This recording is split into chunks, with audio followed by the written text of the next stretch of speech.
Boa noite, meus queridos irmãos, minhas queridas irmãs. Estamos muito felizes em darmos início a mais um Evangelho do Lar, um programa elaborado e apresentado pelos estudantes dos cursos online do Lar Ismael. Sejam todos bem-vindos, que Jesus possa envolver a cada um de vocês e seus lares com muita luz, muita paz e muita alegria. Aqueles que quiserem, coloquem uma garrafinha de água para ser fluidificada ao longo do nosso evangelho pelos nossos amigos espirituais. E dando início ao nosso evangelho de hoje, vamos convidar a nossa irmã Nádia, que fará a leitura de harmonização e, claro, a nossa prece inicial. Nádia? Boa noite, Socorro, boa noite a todos. Do livro Pão Nosso, capítulo 120, Conciliação pelo Espírito Emmanuel, psicografia de Francisco Cândido Xavier. Concilia-te depressa com o teu adversário, enquanto estás no caminho com ele, para que não aconteça que o adversário te entregue ao juiz, e o juiz te entregue ao oficial de justiça e te encerre na prisão. Jesus, Mateus, capítulo 5, versículo 25. Muitas almas enobrecidas, após receber a exortação dessa passagem, sofrem intimamente por esbarrarem com a dureza do adversário de ontem, inacessível a qualquer conciliação. A advertência do mestre, no entanto, é fundamentalmente consoladora para a consciência individual. Assevera a palavra do Senhor: concilia-te, o que equivale a dizer, faz a tua parte. Corrige quanto for possível, relativamente aos erros do passado. Movimenta-te no sentido de revelar a boa vontade perseverante. Insiste na bondade e na compreensão. Se o adversário é ignorante, medita na época em que também desconhecia as obrigações primordiais e observa se não agiste com piores características. Se é perverso, categoriza-o à conta de doente dementado em vias de cura. Faz o bem que puderes, enquanto palmilhas os mesmos caminhos. Porque se for inimigo tão implacável que te busque entregar ao juiz, de qualquer modo terás então igualmente provas e testemunhos a apresentar. Um julgamento legítimo inclui todas as peças, e somente os espíritos francamente impenetráveis ao bem sofrerão o rigor da extrema justiça. Trabalha, pois, quanto seja possível no capítulo da harmonização, mas se o adversário te desdenha aos bons desejos, concilia-te com a própria consciência e espera confiante. Querido Jesus, agradecemos por mais essa oportunidade, de mais esse evangelho, que o Senhor possa nos envolver aqui e em todos os nossos lares. Que assim seja, graças a Deus. Muito obrigada, Nádia. E já harmonizado, sentindo a presença de Jesus em nossos lares, através dos queridos amigos espirituais, passamos agora a palavra à nossa irmã Ondina, que fará, junto com a equipe, a explanação do nosso evangelho de hoje. Ondina? Obrigada, Socorro. Boa noite a todos. Esta noite vamos estudar, no capítulo 10, Bem-aventurados os misericordiosos, itens 5 e 6. Reconciliar-se com os adversários. Reconciliar-se, no nosso dicionário, significa estabelecer a paz entre, fazer as pazes, congraçar-se, harmonizar-se, conciliar-se. Ou seja, meus irmãos, esquecer das ofensas recebidas ou pedir perdão pelas ofensas atribuídas a outros, não é mesmo? Então vamos dar início ao Evangelho. Reconciliai-vos o mais depressa possível com o vosso adversário enquanto estais com ele a caminho, para que ele não vos entregue ao juiz. O juiz não vos entregue ao ministro da Justiça, e não sejais metido em prisão.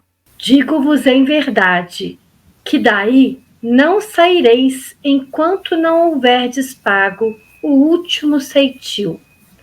Mateus, capítulo 5, versículos 25 e 26. Silvia, minha irmã, o que você pode nos dizer sobre essa passagem? Boa noite, Ondina. Boa noite a todos. Então, nessa passagem, Jesus nos revela a necessidade da nossa iniciativa em irmos em busca daquele que se tornou nosso adversário por um motivo ou outro. Difícil, né, gente? Não gostamos de pensar na pessoa, imagine procurá-lo, evitando que sejamos enviados à prisão, que são nossos compromissos perante a lei de Deus. Estando com ele aqui nesse momento, ou seja, ainda encarnados, é mais fácil pedirmos perdão caso ele não aceite. Fizemos a nossa parte. Precisamos chegar em nossos adversários sem orgulho, sem pompa, para não perdermos a oportunidade de reconciliação nessa encarnação. Porque um novo reencontro pode demorar séculos. E despertos para a necessidade da reconciliação, esse conhecimento se torna a prisão a que se refere o texto. E vamos sofrer a consequência do ato, até conseguirmos nos reconciliar. Isso é pagar até o último ceitil. Perdoar as ofensas é isolar-se dos fluidos inferiores e conquistar serenidade. Existem discórdias na vida presente para evitar que elas se perpetuem nas existências futuras.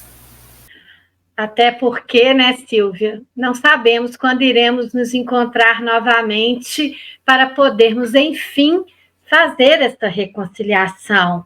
Pode ser na próxima encarnação ou daqui a 10, 20, 30. Então, por isso que a gente está falando em prisão e isso vai nos prender, né? Mas vamos continuar aqui. Na prática Posso do dar um perdão... exemplo? Posso Sim, dar um exemplo? por favor, por favor. Tá.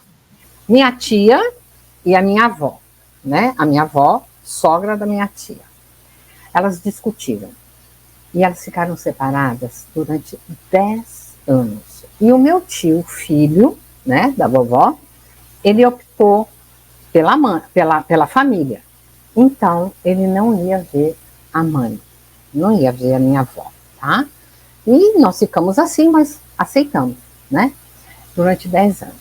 A vovó frequentava a Federação Espírita. Demorou, hein? 10 anos. A vovó chegou e falou assim: eu vou atrás da Soraya. Ela falou assim, porque eu já estou ficando velha e isso é uma bobagem o que aconteceu. Isso nos fez separar durante 10 anos.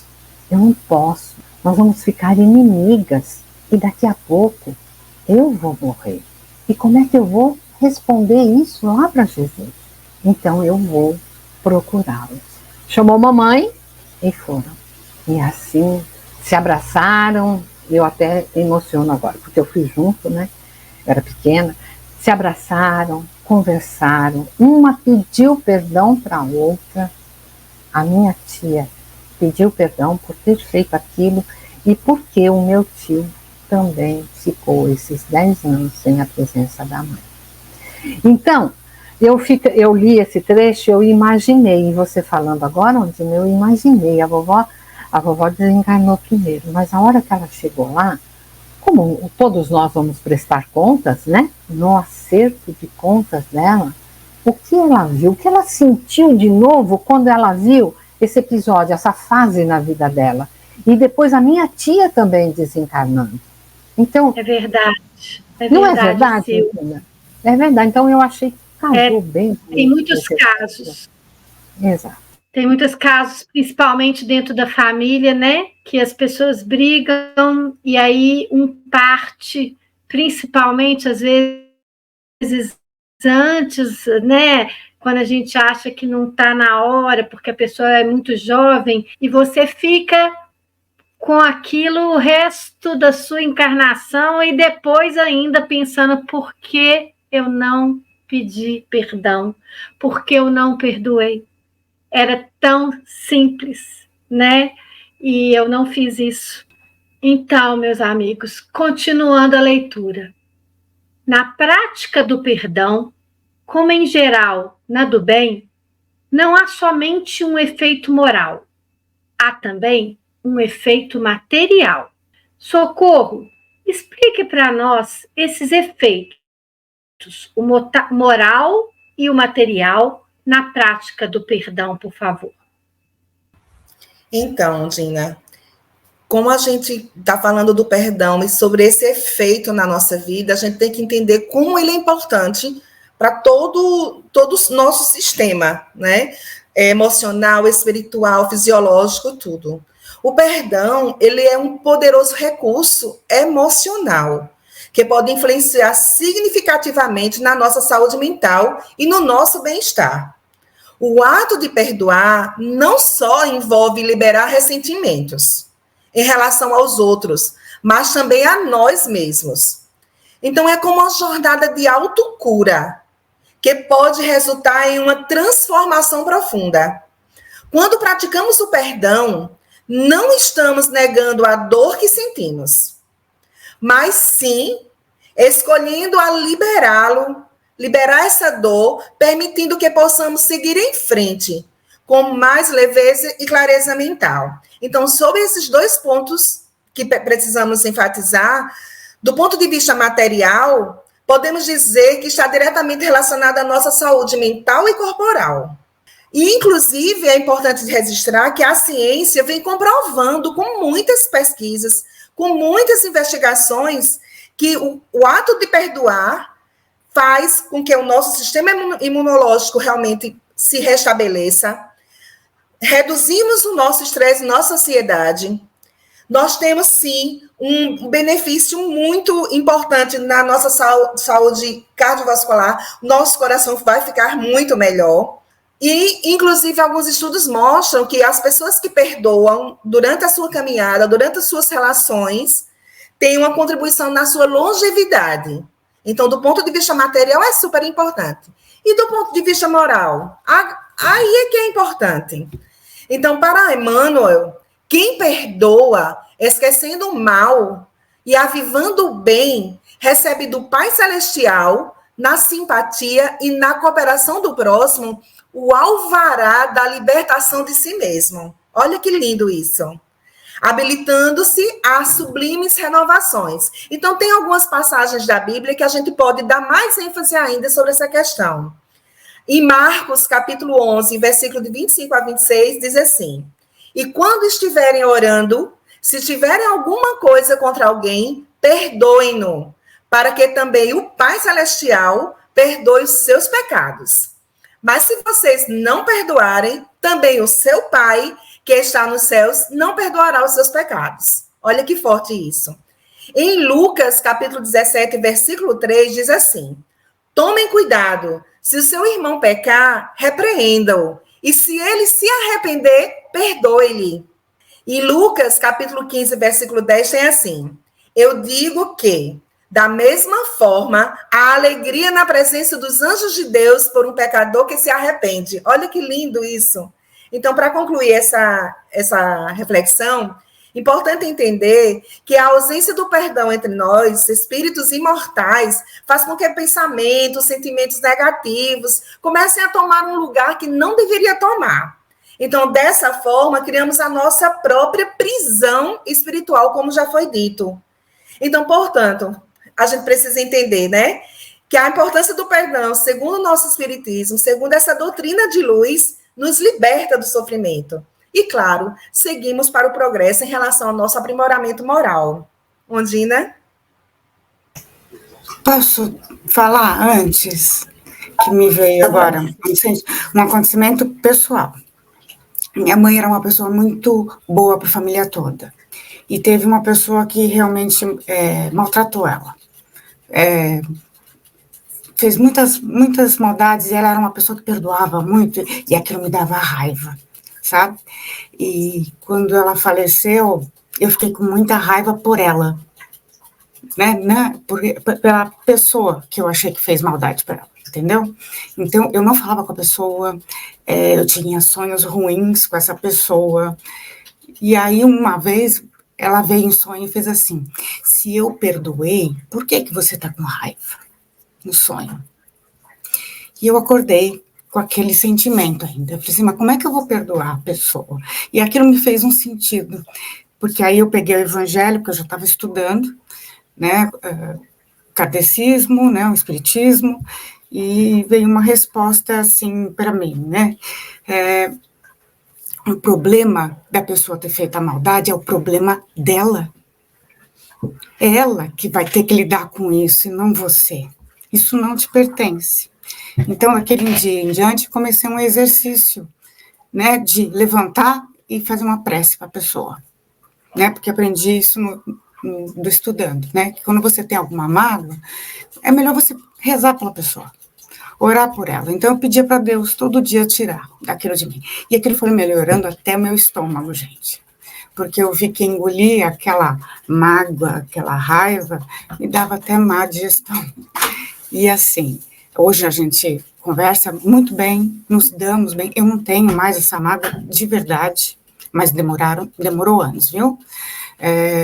A pessoa está doente, né? Então, eu levo ela no médico, eu converso, e realmente faz uma diferença muito grande. Então, eu consegui, nessa vida, melhorar esse relacionamento, né? Então, eu aconselho a todos fazer isso. É uma sensação muito boa, libertadora mesmo. É verdade, Ana.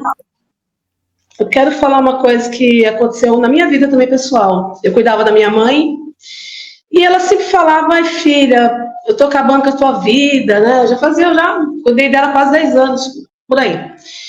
E ela sempre, aí meu casamento acabou, e eu acabei que eu também acho que eu culpava ela. Culpava, falava, é verdade, né? Porque de uma certa forma eu não posso sair, não posso viajar, não posso nada. Um dia, era umas 4 horas da manhã, minha mãe dormia aqui embaixo, eu levantei, fui lá na caminha dela, aí ela estava acordada, eu falei, mãe, me perdoa, eu até choro. Aí ela falou, também me perdoa, filha, me perdoa, filha, a senhora não tem que pedir perdão para mim, eu que errei, a gente se abraçou muito. E ela não estava tão lúcida, mas naquele momento ela ficou lúcida.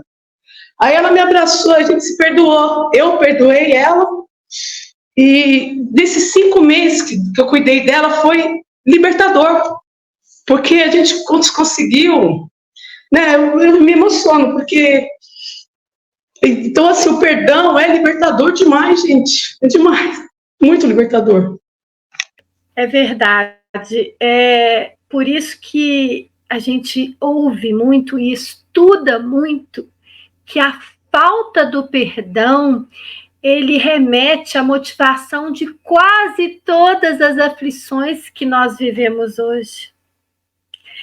Eu lembro, gente, da minha mãezinha, quando ela estava doente, eu também cuidei dela um pouquinho, Nádia, apesar de que eu estava com uma filha muito pequenininha ainda, trabalhando fora,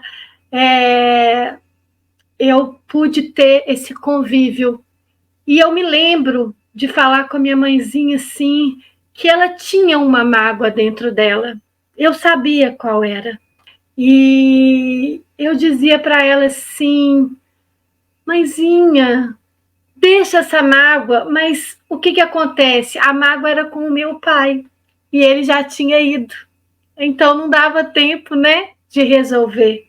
Então eu espero que os dois, né, estejam bem e que possam ter resolvido isso, porque senão vai ficar para sei lá quando, né?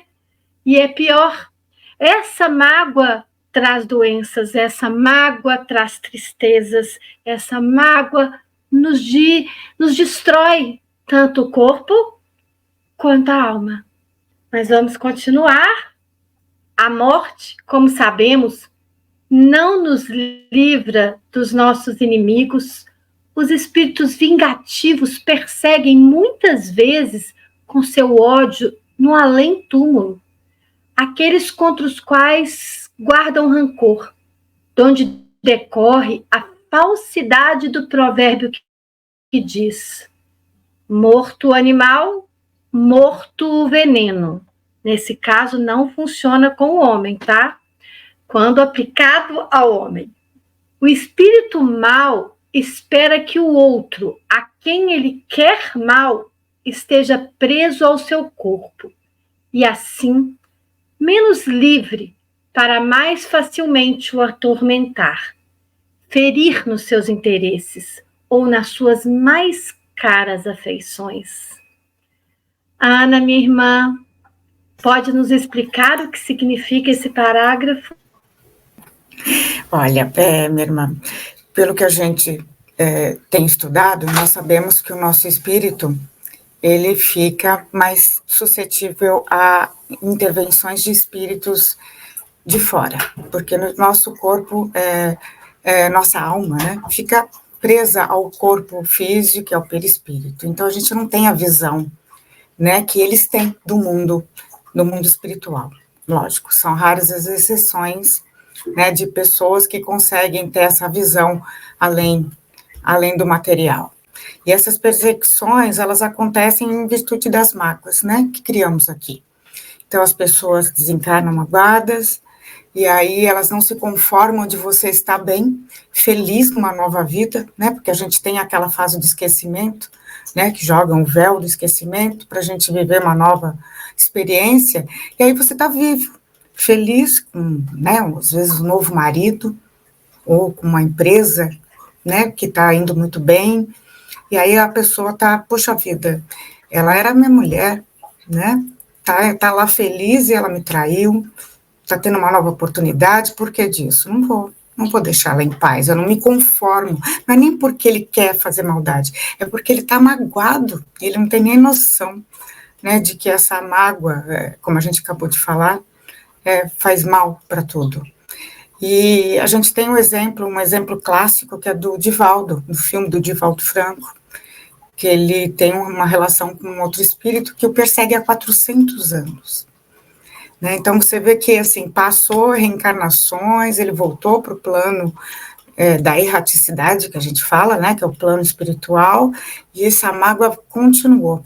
Só depois de 400 anos, que depois que ele fez um planejamento espiritual aqui, de salvar, né, de pegar um espírito que era a mãe desse espírito, que o perseguia, que ele conseguiu fazer com que ele se acalmasse e o perdoasse. Então, é isso que a gente vê, né? Então, esse negócio de morto, acabou, não acaba.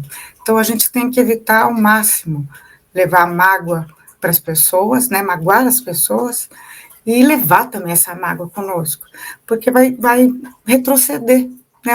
Não é retroceder, nós vamos ficar estagnados na nossa elevação enquanto a gente não resolver isso, porque está escrito, enquanto você não resolver essa mágoa, você não consegue ir para frente. Né? Pior que fica sofrendo, né, Ana? Fica várias reencarnações, né? Os dois, porque um ferindo o outro sem saber por que está sendo ferido, acaba, né, cometendo atos também impensados, porque aí baixa a guarda, e eles têm acesso, né, que você vê que o Divaldo, ele tenta o suicídio, né, quase consegue, então ele escuta espíritos, escuta vozes, que é o que salva ele, que são os outros guardiões, né. Então, é uma coisa sem fim, né, se você imaginar. Quantas pessoas a gente não escuta que está há séculos ainda, né, com aquela mágoa. Se a gente imaginar, faz o quê? 100 anos que acabou a escravidão. Você imagina uma mágoa, né, de escravos e feitores. Então, a gente tem muita mágoa ainda aí por cima. Então, a gente tem que, primeiro, não baixar a guarda. E, assim que possível, a gente ir acabando com essas mágoas, essas picuinhas, né, depois que você passa por isso, você vê que é uma coisa, igual vocês falaram, tão pequena, né, que ficou lá anos, 10 anos, sem falar, como a Silvia falou, perdeu, né, a oportunidade, a vida passa, é isso. Pois é, e nós sofremos mais influência do que nós imaginamos, né, Ana? Por isso, muitas vezes, não entendemos porque algo de ruim acontece conosco. Quem sabe o mal que fizemos a alguém há 10 encarnações atrás? Se a gente às vezes não lembra o que fez na semana passada. Imagine há séculos e séculos, não é mesmo? Então vamos voltar aqui à leitura do Evangelho. Nesse fato reside a causa da maioria dos casos de obsessão, sobretudo dos que apresentam certa gravidade, quais os de subjugação e possessão. O obsediado e o possesso são, pois, quase sempre vítimas de uma vingança, cujo motivo se encontra em uma existência anterior e à qual o que sofre deu lugar pelo seu proceder. Nádia, minha irmã, explique o que é obsessão, subjugação e possessão. Então, Dina, fiz umas anotações aqui. Então, assim, obsessão é a ação persistente que o mau espírito exerce sobre o indivíduo. Apresenta caracteres muito diferentes, desde a simples influência moral, sem sinais exteriores sensíveis, até a perturbação completa do organismo e das faculdades mentais.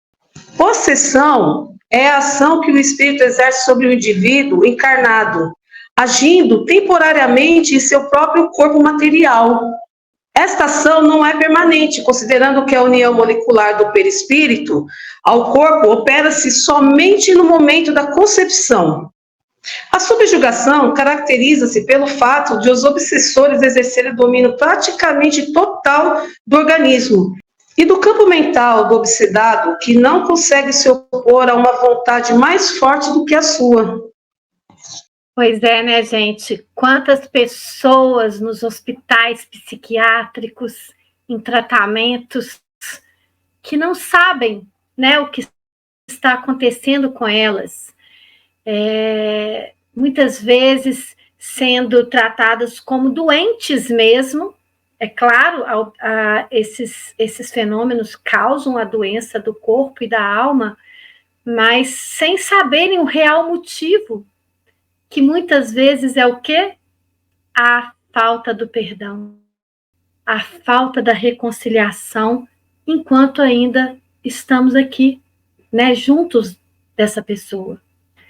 Deus o permite para os punir do mal que a seu turno praticaram, ou se tal não ocorreu, por haverem faltado com a indulgência e a caridade, não perdoando. Deus realmente permite isso, gente? Deus o permite, mas ele não significa que ele queira isso. Existe uma lei de causa e efeito. Quando fazemos o mal a alguém ou quando deixamos de perdoar, ambas atitudes vão contra a lei de Deus. É necessário entender que somos todos filhos dele. Qual pai quer que seus filhos virem inimigos uns dos outros? Para Deus, só o amor nos traz a felicidade verdadeira. E para o nosso bem, para a nossa evolução, é necessário passarmos por determinadas provas. Então é muito difícil, às vezes, entendermos o que está acontecendo no caso de obsessão e subjugação. Então, quando for assim, quando sentirmos a presença de algo não muito bom, a gente deve orar e pedir perdão por tudo e todo o mal que fizemos. E, além disso, fazer a caridade, sem olhar a quem. Como no exemplo que a Ana falou, Divaldo ajudou a mãe do espírito obsessor dele sem saber. E ao fazer isso, ele foi perdoado. Por isso, não temos que ver com a quem a gente está ajudando. Somos todos irmãos de caminhada. Todos. Então, vamos continuar. Importa, consequentemente, do ponto de vista da tranquilidade futura, que cada um repare, quanto antes, os agravos que haja causado a seu próximo, que perdoe a seus inimigos, a fim de que, antes que a morte lhe chegue, esteja apagado qualquer motivo de dissensão. Dissensão, gente, é uma falta de entendimento, divergência de opiniões entre duas ou mais pessoas. Toda causa fundada de ulterior, e ulterior que ainda pode acontecer no futuro. A animosidade. Por essa forma, de um inimigo encarniçado deste mundo, se pode fazer um amigo no outro. Pelo menos, o que assim procede, põe de seu lado o bom direito e Deus não consente que aquele que perdoou sofra qualquer vingança. Irandi, o que pode nos dizer sobre o texto acima? Ondina, é muito interessante que aqui ele está dizendo a contrapartida lá de cima, né? Lá ele permite, né? Por quê? Não é que Deus permite, ele vai deixar, porque nós precisamos aprender através dos nossos próprios atos, né? Então, se eu sou obstinado em fazer o mal, não tem como mudar, não existe mágica, né? Você vai mudar, não. E aqui ele está dizendo o contrário. Se você perdoar, né? Porque eu vou pedir perdão a alguém. Se alguém não me perdoou, não tem problema. Eu fiz a minha parte, desde que eu tenha ido com o coração. E aí o que ele diz aqui? Deus não consente que eu sofra qualquer tipo de vingança. Por quê? Porque eu fui e pedi perdão. Se você pede perdão ao inimigo, né, que ele desencarnou. Eu hoje percebi que eu fiz uma bobagem com o fulano que desencarnou. Aí, ele não está aqui comigo. O que nós devemos fazer que eu tenho aprendido? Bota ele na sua frente e peça perdão, de coração. Você pediu perdão. Se ele vai perdoar ou não, a gente não sabe, mas eu pedi perdão. Uma pessoa que eu não conheço, não lembro, não está mais perto de mim, aliás, não lembro. Uma pessoa que não está perto de mim, está muito longe, eu não tenho condições de pedir perdão. Ou eu ainda fico melindroso em ligar e pedir perdão. Então, a princípio, eu vou botar lá na minha frente e vou pedir perdão. E vou adquirir confiança e vou ligar para essa pessoa e vou pedir perdão. Esse é o nosso trabalho, para não deixarmos isso para o futuro. É o exercício que devemos fazer. É isso, Ondina. Então, Irandi, uma vez, alguns anos atrás, próximo do Natal, eu recebi uma ligação de um antigo colega de trabalho que já tinha se aposentado. E ele me ligou para pedir perdão. Quando ele saiu, a gente estava meio brigado e a gente trabalhou muitos anos juntos, éramos amigos. Mas naquela hora eu não entendia por que ele estava falando isso e eu pensava assim, não, mas sou eu que tenho que pedir o perdão. Fui eu que errei. E ele, não, sou eu. E ficava aquela conversa e foi tão mágico que quando ele desligou, parece que realmente saiu alguma coisa de dentro de mim. Os dois haviam errado, né? No trabalho, às vezes, a gente sufoca, né, o outro ou coloca a culpa no outro pelo erro, às vezes, dos dois. E, enfim, uma amizade que era tão bonita terminou, às vezes, por uma coisa boba. E foi um gesto que ele teve. E mesmo sem estar estudando na época como estamos estudando hoje eu consigo ver o significado para mim e para ele daquele telefonema. Foi algo maravilhoso que ele fez por nós dois. Tem um detalhe, né, Ondina? Você acabou de mostrar o que a Socorro explicou, teve um efeito material e teve também psicológico e, consequentemente, moral. Isso mesmo. Continuando a leitura. Quando Jesus recomenda que nos reconciliemos o mais cedo possível com o nosso adversário, não é somente objetivando apaziguar as discórdias no curso da nossa atual existência. É principalmente para que elas se não perpetuem nas existências futuras. Não saireis de lá, da prisão, enquanto não houverdes pago até o último centavo. Isto é, enquanto não houverdes satisfeito completamente a justiça de Deus. Neire, minha irmã, explique para nós como vamos satisfazer completamente a justiça de Deus. Boa noite a todos. Perdoando, estaremos fazendo a maior caridade para nós e para o próximo. O que Jesus nos diz é que precisamos perdoar de coração. Se vamos ser perdoados, não importa. Perdoando, não levaremos situações difíceis para viver na pátria espiritual. Não ficaremos presos à dificuldade criada. Obrigada, Meire. Então, a lição de hoje é para nos esforçarmos, pedirmos perdão e perdoarmos com o nosso coração. Passa a palavra para Socorro. Muito obrigado, meus irmãos. Obrigada, Ondina. Que evangelho forte, né? Que mensagem forte nós estudamos hoje. E nesse momento, para fecharmos esse momento tão importante, passamos a palavra para a nossa irmã Silvia, que fará a nossa prece final.